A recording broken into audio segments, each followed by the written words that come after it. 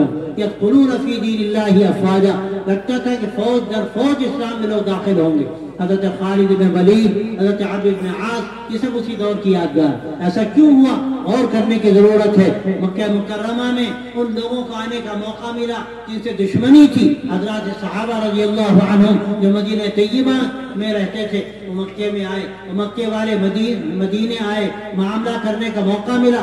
تو انہوں نے دیکھا کس قدر ان کے اندر امانت داری ہے، کس قدر ان کے اندر محبت ہے، کس قدر ان کے اندر انسانیت ہے، کس قدر ان کے اندر صفائی ہے۔ وہ چیزیں جب ان کے سامنے آئیں تو اس کے نتیجے میں ان کو اسلام کو سمجھنے کا موقع ملا، اور بڑی تعداد میں لوگ اسلام میں داخل ہوئے۔ میں آپ حضرات سے اخیر میں یہی بات کہنا چاہتا ہوں، اللہ نے آپ کو موقع دیا ہے، آپ برادران وطن کے درمیان میں رہتے ہیں، آپ اس سے معاملات انجام دیتے ہیں، کاروبار کرتے ہیں، ان کے ساتھ سفر کرتے ہیں، لیکن افسوس کی بات یہ ہے کہ ہم نے اپنی زندگی ایسی نہیں بنائی کہ ہم اسلام کی چلتی پھرتی تصویر بن جاتے، ہم کو دیکھ کر لوگ اسلام کو سمجھتے۔ یاد رکھیے، کتابوں کے پڑھنے والے بہت زیادہ نہیں ہوتے۔ ابھی ایک واقعہ مجھے سنایا کسی نے، مجھے انتہائی مسرت ہوئی۔ ایک ہمارے دوست امریکہ گئے، وہاں کر کہنے لگے کہ وہاں جا کر بڑی مسرت یہ ہوئی کہ وہاں مسلمانوں کے اندر اخلاق کی بڑی بلندی نظر آئی، ایک دوسرے کو راحت پہنچانے کا ایک جذبہ نظر آیا۔ اور پھر انہوں نے سنایا کہ ایک شخص آیا مسجد میں اور آ کر کہا کہ میں شہادت دینا چاہتا ہوں، یعنی کلمہ پڑھنا چاہتا ہوں، اسلام میں داخل ہوا۔ اور پھر کہنے لگا آپ جانتے ہیں میں مسلمان کیوں ہوا؟ میں نے کوئی کتاب نہیں پڑھی۔ اور پھر کہنے لگا کہ آپ کے اخلاق کو دیکھ کر میں اسلام میں داخل ہوں۔ میرے دوستو، یہ اگر ہماری زندگی ہو، ہمارے اخلاق ہو، ہمیں تو حال ہمارا یہ ہے کہ ہمارے محلے میں کوئی جی رہا ہو، مر رہا ہو، اس کے پاس علاج کے پیسے نہیں، ہمیں کیا مطلب وہ مرے یا جیے، ہماری زندگی اچھی گزرے، ہم شادی میں لاکھوں لاکھ روپے خرچ کر دیں، لیکن افسوس یہ ہے کہ ہمیں ذرہ برابر ہی پرواہ نہیں ہوتی کہ ایک پڑوسی کے کیا حق۔ حالانکہ حدیث میں کتنی تاکید ہے، آپ نے یہاں تک فرمایا واللہ لا یؤمن واللہ لا یؤمن واللہ لا یؤمن، قیل من یا رسول اللہ، قال صلی اللہ علیہ وسلم من لم یأمن جارہ بوائقہ۔ آپ نے فرمایا خدا کی قسم وہ مسلمان نہیں ہو سکتا، خدا کی قسم وہ مسلمان نہیں ہو سکتا، خدا کی قسم وہ مسلمان نہیں ہو سکتا۔ صحابہ نے عرض کیا اللہ کے رسول آپ کس کے بارے میں فرما رہے ہیں؟ آپ نے فرمایا جس کا پڑوسی اس کے جھگڑے بکھیڑے سے محفوظ نہ ہو وہ مسلمان نہیں ہو سکتا۔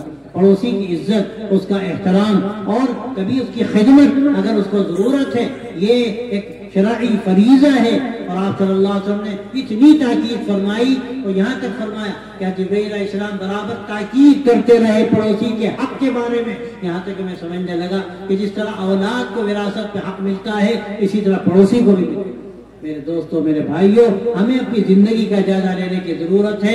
اگر اس طرح ہم اپنے آپ کو بہتر بنائیں گے، قرآن مجید میں ایسی تاکید ہے، ایک وہ پڑوسی جو رشتہ دار ہے، ایک وہ پڑوسی جو رشتہ دار نہیں ہے، ایک وہ پڑوسی ہے جو تھوڑی دیر کا پڑوسی، آپ کے ساتھ وہ سفر کر رہا ہے، اس کی برت آپ کی برت کے سامنے ہے، آپ اگر جہاز میں ہیں اس کی سیٹ آپ کی سیٹ کے بغل میں ہے، وہ بھی پڑوسی ہے۔ اور ہماری ذمہ داری ہے کہ ہم اس کا خیال رکھیں۔ ہم نے چائے منگائی، ہم تھوڑا سا اس کو بھی شریک کر لیں، اور پہلے اگر اس نے بھی منگائی ہے تو ہم پہلے اس کو دے دیں۔ ہم کھانے پینے کا سامان نکالتے ہیں، ہم کو پرواہ نہیں ہوتی، تھوڑا سا ہم اس کو بھی شریک کرنے کی کوشش کریں، اسراف نہ کریں۔ آج کے حالات میں یہ بھی مسئلہ ہے، لوگ گھبراتے ہیں، لیکن کم از کم اپنے اخلاق کا بھی اظہار تو کریں، اور یہ جو شرعی ہمارے اوپر ایک ذمہ داری ہے اس کا اظہار تو کریں، جس سے پتہ چلے کہ اسلام کیا کہتا ہے۔ ایک واقعہ مجھے یاد آتا ہے اور اسی پر انشاءاللہ میں بات مکمل کروں گا. میں تو پہلے ہی مکمل کرتا مگر مجھ سے کہا گیا کہ چند جملے اور کہہ دو. حضرت مولانا علی میاں صاحب رحمۃ اللہ علیہ کا واقعہ ہے کہ لکھنؤ سے سہارنپور تشریف لا رہے تھے. حضرت شیخ الحدیث مولانا محمد زکریا صاحب رحمۃ اللہ علیہ کی خدمت میں ماں عبداللہ کاپود روی بہت بڑے عالم گجرات کے گزرے ہیں, ابھی انتقال ہوا 4 سال پہلے ان کا. ان سے میں نے 3 مرتبہ یہ واقعہ سنا. وہ ساتھ تھے. وہ کہتے ہیں کہ ہم لوگ جب داخل ہوئے ٹرین میں, ایک کوپے میں 4 سیٹیں تھیں, اس میں 2 ہندو تھے, ایک دونوں نوجوان تھے. ان کی ایک نیچے کی سیٹ تھی, ایک اوپر کی. ادھر سامنے ایک سیٹ نیچے کی مولانا کی تھی, اور عبداللہ صاحب کاپودری جوان تھے, ان کی سیٹ اوپر کی تھی. حضرت وہاں داخل ہوئے. حضرت کا طریقہ تھا کہ باتیں ہونے لگی, انسانیت کی, محبت کی. رات کا جب وقت ہوا تو ایک بوڑھی خاتون بغل کے کوپے سے آئیں اور کہنے لگی آ کر کہ میری سیٹ اوپر کی ہے اور نیچے دونوں سینئر سٹیزن ہیں, میں کسی سے ریکویسٹ نہیں کر سکتی. اگر آپ میں سے کوئی مجھے سیٹ دے دے تو میں سو جاؤں گی. میں نے تو رات بھر مجھے بیٹھنا پڑا. وہ دونوں ہندو تھے, آنے والی تلک دھاری تھی خاتون, لیکن وہ خاموش بیٹھے رہے. کسی نے کوئی زبان سے ایک جملہ نہیں کہا. جب وہ جانے لگی تو حضرت مولانا علی میاں صاحب رحمۃ اللہ علیہ جو اس وقت ڈھیر عمر کے تھے, پاؤں میں اس وقت داؤد کا حملہ ہوا تھا, تکلیف تھی, اس کے باوجود مولانا نے کہا کہ بہن فکر نہ کرو, یہ میری نیچے کی سیٹ ہے, تم یہاں کر سو جاؤ. جب وہ چلی گئی اور بڑے اظہار تشکر کے ساتھ گئی, اور یہ سوچ کر کہ مسلمانوں میں کیسے اخلاق ہوتے ہیں, تو اس کے جانے کے بعد ماں عبداللہ صاحب نے کہا کہ حضرت آپ نے تو بڑا غضب کیا, آپ نے اپنی سیٹ دے دی, آپ کے پاؤں میں تکلیف ہے, آپ کو نظر نہیں, اس زمانے میں حضرت کو نظر بھی نہیں آتا تھا, آپریشن سے پہلے کی بات ہے, آپ کو نظر نہیں آتا, آپ کیسے اوپر جائیں گے, آپ کو رات بھر بیٹھنا پڑے گا. تو حضرت نے عجیب و غریب جملہ کہا, میں آپ کے حوالے کرنا چاہتا ہوں. حضرت نے فرمایا کہ مولانا عبداللہ, اسلام کا اخلاقی نظام پیش کرنے کا موقع بار بار نہیں ملتا. اگر ملے تو تھوڑی قربانی آدمی دے, لیکن وہ جو موقع ہے اس کو حاصل کرے اور کچھ برداشت کرے. میرے بھائیوں, ایسے مواقع ہمارے پاس کتنے آتے ہیں, اور ہمارے سامنے سب سے بڑھ کر صحابہ کے واقعات ہیں کہ قیدی وہ جس کو ستایا جا رہا ہے, پریشان کیا جا رہا ہے, ایک بچہ آتا ہے, وہ روٹی کھا رہا ہے, اس کو آدھی روٹی دی گئی کھانے کے لیے, وہ تھوڑا خود کھاتا ہے ایک نوالا, اور ایک نوالا بچے کو کھلاتا ہے. آپ ایسے ایسے نمونے ہیں, میں کیا عرض کروں, اور اخیر میں یہ میں کہنا چاہتا ہوں, اور یہی پیغام ہے, آپ طے کر کے جائیے کہ مکمل اسلام کو سمجھنے کی انشاءاللہ کوشش کرنی ہے. یا ایھا الذین آمنوا ادخلوا فی السلم کافہ, اے ایمان والو اسلام میں پورے کے پورے داخل ہو, اسلام میں پورے کے پورے داخل ہو جاؤ. اس میں دونوں باتیں ہیں, یعنی مکمل مسلمان پورے اسلام میں داخل. ایسا نہیں کہ کام مولویوں کا ہے, مولوی مکمل مسلمان, باقی ہم تو بھائی کاروباری آدمی ہیں, اور ہم تو ہاں آفس میں بیٹھتے ہیں, اور ہم تو جگہ جگہ جاتے ہیں. ارے ہم پر کیا ذمہ داری ہے, اب شادی بیاہ کا موقع آیا, بڑی اللہ نے بڑی دولت دی ہے, ارے ہم اپنے سارے ارمان نکال لینے دو, کیا حرج کی بات ہے. یاد رکھیے یہ جملہ ہر ایمان والے کے لیے جو کسی بھی شعبہ زندگی سے تعلق رکھتا ہو کہ مکمل دین اختیار کرنا ہے. اور یاد رکھیے اس وقت جو حالات ہیں اور جس طرح ارتداد کے واقعات ہمارے سامنے آ رہے ہیں, اس میں ایک بڑا سبب یہ بھی ہے کہ جو ہمارے غریب مسلمان بھائی ہیں ان کی بچیوں کی شادی نہیں ہوتی, اس کے نتیجے میں بھی ارتداد کے واقعات ہمارے سامنے آ رہے ہیں. اور بڑی ہمارے لیے بے غیرتی کی بات ہے کہ ایک شادی میں ہم 1 کروڑ روپے خرچ کریں, ہمارے بغل میں ایسی بچیاں بیٹھی ہوں جو صرف غربت کی وجہ سے ان کی شادی نہیں ہوتی, اس لیے وہ غیروں کے ساتھ چلی جائیں اور ہم اپنی شوکت کا اور شان کا مظاہرہ کریں. یاد رکھیے اللہ کیا ہماری گرفت ہوگی, ہمارا گریبان پکڑا جائے گا کہ تم نے اپنے نام و نمود کے لیے دولت ختم کی, اس کو گویا کہ آگ میں ڈال دیا. اور کتنے آگ میں جانے والی بچیاں خطرے میں تھی جو آگ میں چلی جائیں. تم اپنی دولت سے ان کی حفاظت کر سکتے تھے, ان کے ایمان کو بچا سکتے تھے, لیکن تمہیں توفیق نہیں ہوئی. آپ یہاں سے طے کیجئے کہ انشاءاللہ ہم اپنی دولت کا صحیح استعمال کریں گے, ہم تعلیم کے لیے استعمال کریں گے, بچوں کو اوپر اٹھانے کے لیے استعمال کریں گے, ان کا ایمان بچانے کے لیے استعمال کریں گے, اور اپنی زندگی کو ایسا بنائیں گے کہ نمونے کی زندگی ہو جس سے دنیا کو فائدہ ہو. اور برادران وطن ہماری زندگی کو دیکھ کر اسلام کو سیکھیں, ورنہ آپ یاد رکھیے میڈیا اپنا کام کرتا رہے گا, اگر آپ غافل ہوئے تو آپ کی ایسی بھیانک تصویر سامنے آتی جائے گی کہ کوئی آپ پہ پاک بچھانا بھی گوارا نہ کرے گا، لیکن انشاءاللہ اگر اپنے طرز عمل سے آپ آگے آئے اور آپ نے اسلام کی صحیح تصویر پیش کی تو اللہ وہ دن لائے کہ لوگ آپ کو اپنی گود میں بٹھائیں گے، اپنی ضرورت سمجھیں گے، آپ کی خوشامد کریں گے کہ آپ کے پاس جو نظام زندگی ہے، آپ کے پاس جو اخلاق اور محبت ہے، آپ کے پاس جو انسانیت کا درس ہے، آپ کو دنیا کے کسی مذہب میں نہ نظر آیا ہے نہ نظر آئے گا، اور دنیا اسی کی منتظر ہے۔ اللہ تعالیٰ آپ سب کو توفیق دے اور ہم سب کو عمل کی توفیق دے۔ اخیر میں پھر مبارکباد دیتا ہوں آپ تمام لوگوں کو۔ ایک بہت پرانا نظام ہے جو چلا آ رہا ہے، آپ نے اس کو باقی رکھا۔ اللہ تعالیٰ اس کو ایمان کی تازگی کا ذریعہ بنائے، اور جو کام یہاں ہو رہے ہیں اللہ تعالیٰ انہیں برکت عطا فرمائے، ان کاموں کی حفاظت فرمائے اور خیر و برکت کے ساتھ ان کو قیامت تک جاری رکھے۔ وآخر دعوانا ان الحمد للہ رب العالمین۔